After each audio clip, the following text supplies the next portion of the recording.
It is an extraordinary thing, the news that broke last night. A passenger jet and a Black Hawk helicopter colliding in midair, crashing into the Potomac River near Reagan National Airport.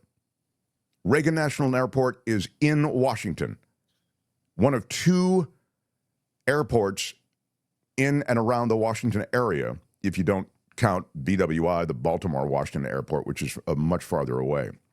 But people in government like the national airport, renamed Reagan National Airport, because of its proximity to where their offices are, where they're to the city.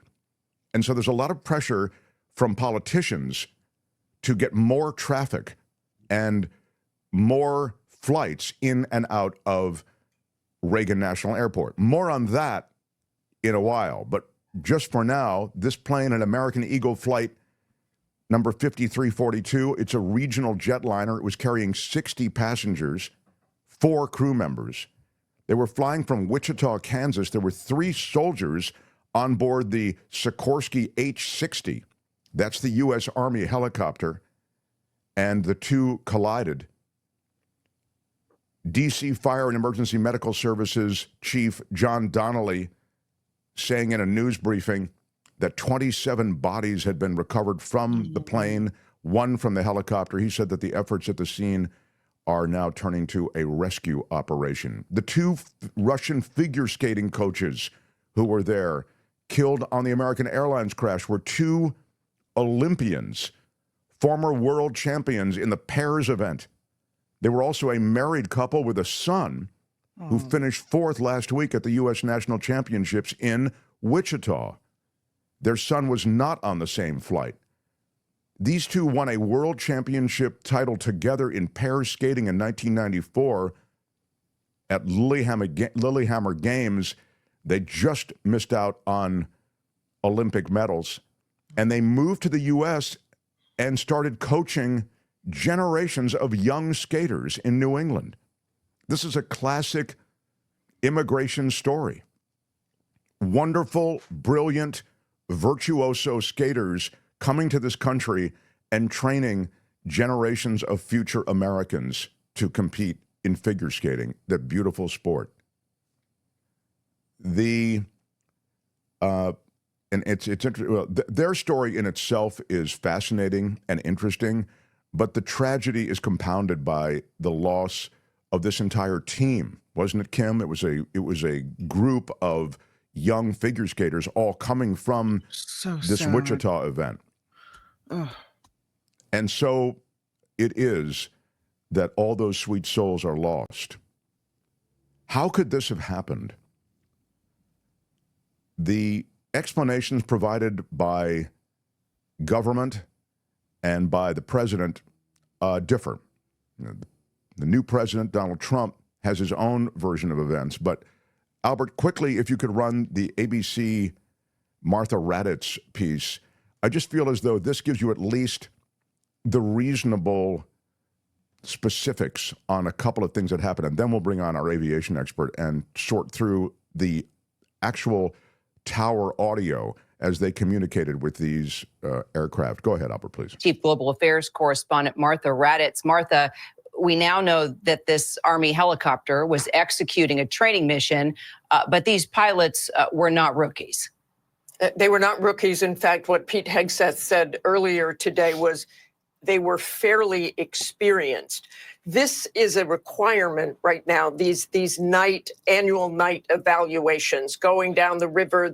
These are helicopters that ferry VIPs or senior Army leadership regularly. So this crew was practicing that sort of movement, even though they'd probably done it many, many times before. As Steve said, they train in the Army, the Navy, the Marine Corps all the time. That is what readiness is all about. And that's what they were doing on this mission, on this training mission.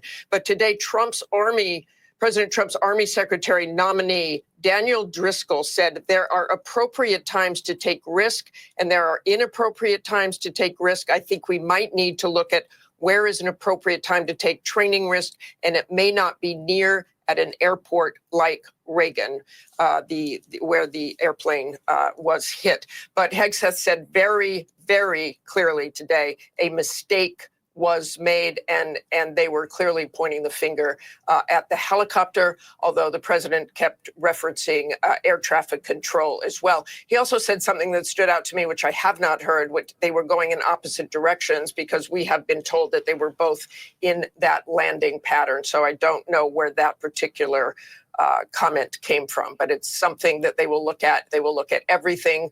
Clearly, the administration wants to get information out as soon as possible, Kara. Well, they want to get information out, but there are parts of the administration, like the president, who have their own spin on that information.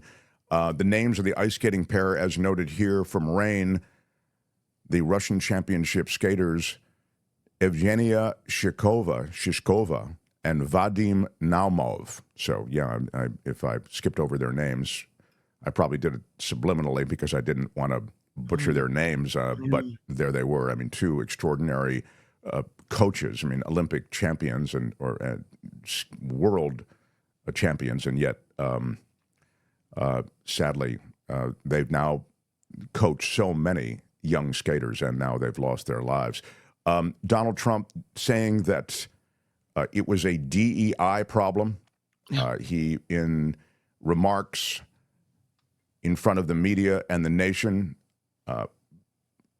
I would suggest digressed from his prepared remarks to suggest that the organization under Obama, under Biden, had been cored out, meaning the organizations and structures associated with the FAA, and they've been cored out to conform with DEI hires. For him, it was all about DEI hires. There's no evidence that that is the case, but that was the default position of the president.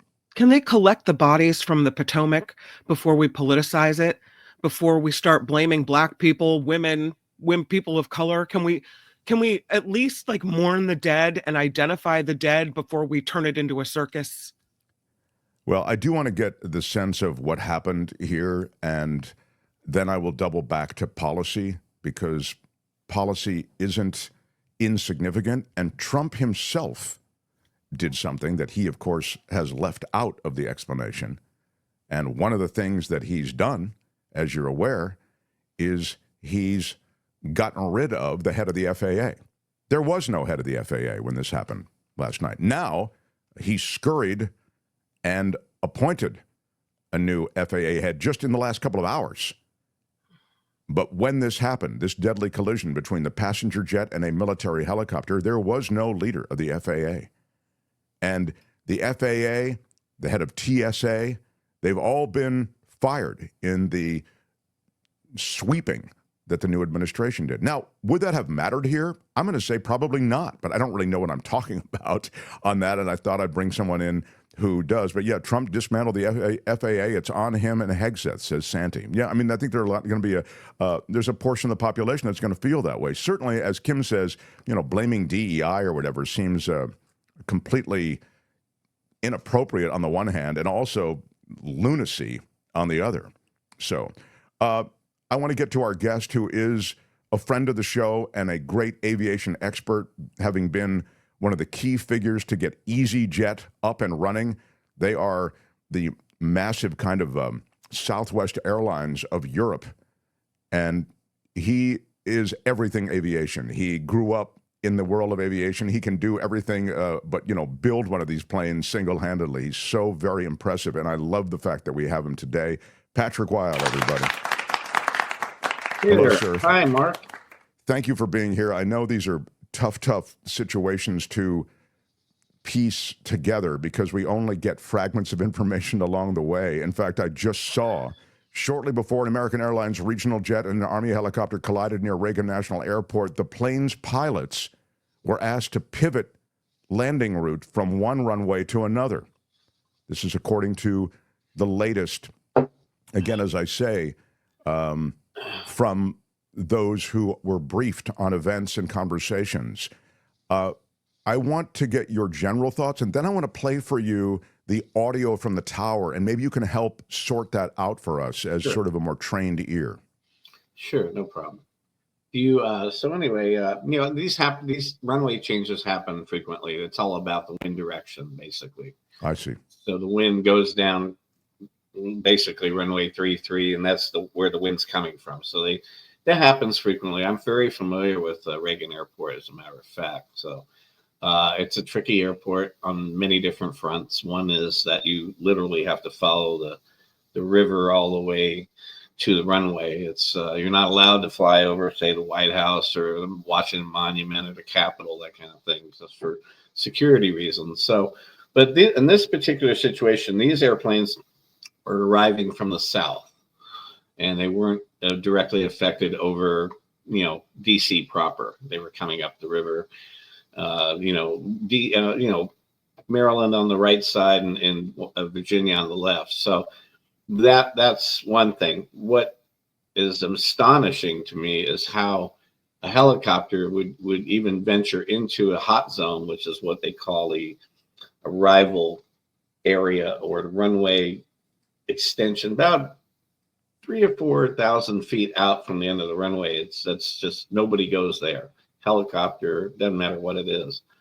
That is astonishing to me. And the way I saw this accident happen is it appeared to be that the helicopter contacted the airplane from the rear of it, maybe after they didn't even see it, and the airplane would never saw it, and it chopped the tail off the airplane, and then it just went right into the ground that way. And that, I sent you a video yesterday about that military air show that happened in Dallas, where a similar thing happened, where a plane cut the tail off and it just pitched over and died. It hit the ground. Yeah, that actually was, the video was instructive, because you think at an air show, everything's fairly controlled, Yeah. and still there was this, as you suggest, similar accident where the chopper is nailing the rear of a plane. I mean, I think it was a jet at that, wasn't it? Yeah. I mean, Yeah. I guess they're all jets, but Yeah. I mean, it was a military jet, I guess, and the same kind of accident. Play, if you would, Albert, play for Patrick and for everyone the tower communications, and maybe after it's only 30 seconds, you can give us a sense of what they were saying. Okay. Pat 25, get CRJ in flight. Pat 25, Pat you have 25, Pat 1 is CRJ.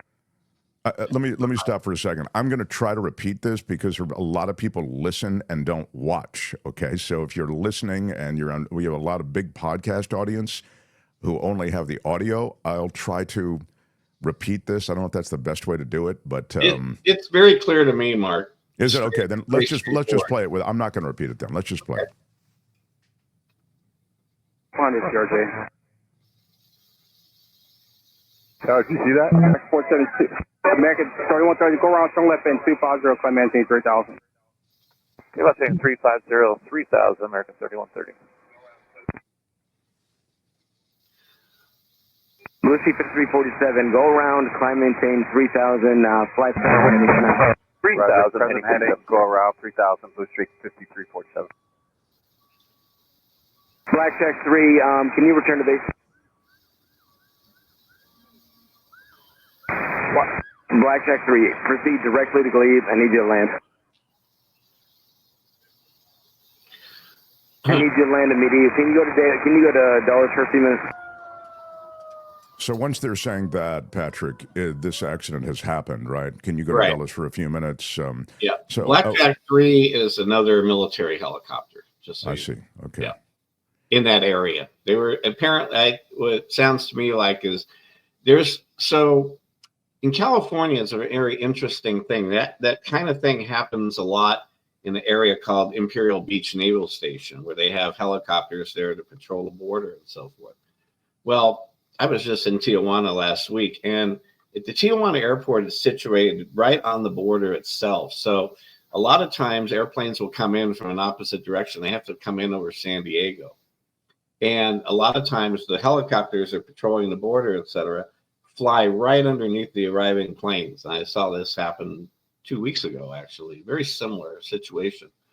And the tower, it sounds to me like the air traffic controller assumed that the helicopter knew that jet was in sight. which it was clearly not, obviously. And then there was another departing flight happening simultaneously from another runway. And I don't think they would have mistaken that departure for the arrival. So, and so what happens is when you're coming into Reagan, which I should give you a demonstrator, but my feeling is that the helicopter was slightly below and pointing in a westerly direction looking at the same thing that the CRJ was looking at, as opposed to looking to their left to see if the airplane was coming around the corner, which it does in that particular runway. It's kind of it was a runway that was shut down for many years, and then they cleared out a bunch of space and reopened it so they could have an additional runway at Reagan. And but it's been used for 20 years now, so I don't think that would have been a issue. So when he says, and apparently the pilot of the chopper was an experienced pilot, when he says in that communication, the tower is asking, "Do you see that?" Whatever it was, the plane, and he says, "I didn't hear it." Oh yeah, he doesn't. I thought they said, did you see it? But they didn't. There in that 30 seconds, they didn't say that. Yeah, that was another airplane somewhere. Right? That was not a helicopter. Right, that was another plane. That's exactly my point. He do you see that plane? That plane. There's 3 planes up there. Or do you see that guy? I forget exactly what it was, but it was. I'm wondering if that might have been the confusion as well. Well, my knowledge is that there were 3 different planes approaching the airport simultaneously. Basically they're stacked out for 2 minutes separation. So it was probably another airplane in the approach for the same runway, and they then had to veer them off and send them to Dulles. So, but that would have been obvious from the tower. He would have seen that for sure. This one from Michael D. Mark, can you ask your guest if it is likely that the helicopter was given an altitude which should have kept vertical separation from landing aircraft on final? It's now being pointed out, just as a quick note, that perhaps the helicopter was flying, it was 100 feet higher than it had actually been given clearance for. I don't know if that matters, but that is being seen. I'm seeing that in published reports this morning. But can you speak to the question that Michael has? Is it likely that the helicopter was given an altitude which should have kept vertical separation from landing aircraft on final approach? I never heard an altitude call out from the tower at all. In fact, like I said, you don't go into that no-fly zone at the end of the runway. They were only 30 seconds from touching down, so you just wouldn't go in that area if you're a helicopter, and even a kite. It's that kind of thing. You just wouldn't do that. And I never heard them acknowledge an altitude assignment whatsoever in that. This from Gina in New York. I think the helicopter pilot thought the plane was ascending, and a confusion happened. Can you speak to that? There was definitely a departure happening on a nearby runway. You could see that, but I just think they were blindsided. I think they were looking in the same direction and didn't look to their left or their right, type of thing. I think that's really what happened. It was what happened on their left side. Yeah. There's the view of the airport. For those who are just listening, Albert's put up kind of an aerial view of Reagan National. Yeah, the runway in question is the one on the top of the picture here. So it'd be the very top. The long runway that you see is the departure runway typically. So that departure was happening on that long runway, and then the one that was arriving would have come in over that dock area there. And that's I see. Yeah. And that runway was relatively reopened not too long ago, like 15 years ago, I think it is now. But it used to be on the top of the picture where you see like the road and the island there. That used to be a bunch of hangars there. So that was unused for many, many years. And then they opened it up and extended the runway. That's kind of I don't think that would have played a factor. The helicopter was coming out of a base directly across the river from Reagan Airport. I see. I see. Mm-hmm.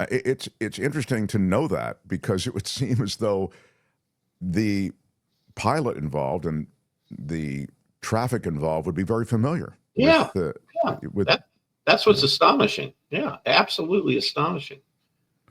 And again, the airplane had no chance really at that point. I mean, even you could tell, you could see how it was cut in half, and then even the wing strobe lights were still flashing all the way down to the water. So I mean, they just didn't have any. I mean, you went from 125 miles an hour to 0 in 4 seconds, and that, just the stress of that. Everybody was in their seats strapped in, but you would have broken every bone in your body if that happened to you physically. Yeah. The building of Dulles Airport. I'm a Washingtonian. I grew up in Washington D.C. Oh, good. And I'm and I'm old, so I actually remember the opening of Dulles Airport, believe it or not. And Yeah. it was so exciting. It was this, futuristic airport. It's very cool looking at the time. And the idea was, and how it pertains to what we're talking about now, is that it would take pressure off of National Airport, it was called at the time, Reagan National now, and that the air traffic and essentially the entire airplane game, if you will, was going to move out to Dulles. And eventually they were even talking about closing National Airport because it was too close to the city, and any kind of accident or issue would affect this population center in Washington, D.C., where Dulles is out in Virginia. You remember that, right, Patrick? Yeah. Yeah. Well, the problem with that whole thing was the metro did not go there, and that was the biggest hangup. And